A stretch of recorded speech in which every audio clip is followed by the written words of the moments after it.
9 часов 25 минут Управление кризисной ситуации Департамента по чрезвычайной ситуации Мангистауской области поступило телефонное сообщение о взрыве в районе двухэтажного комплекса Шеркала, 29-м микрорайоне города Актау. На место взрыва развернут оперативный штаб, на котором присутствует аким области, руководитель службы гражданской защиты, акимат города Актау.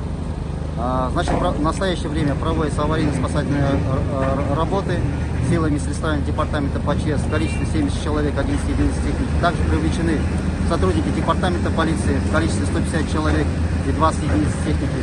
Также привлечены инженерная служба гражданской защиты, служба энергетики.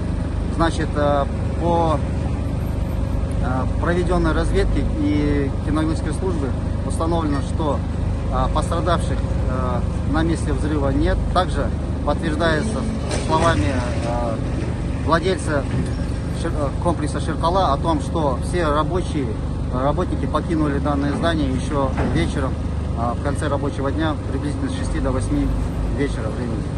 Значит, предварительная причина взрыва это, возможно, утечка газовоздушной смеси, ввиду того, что с места взрыва уже были извлечены 2 газовых баллона.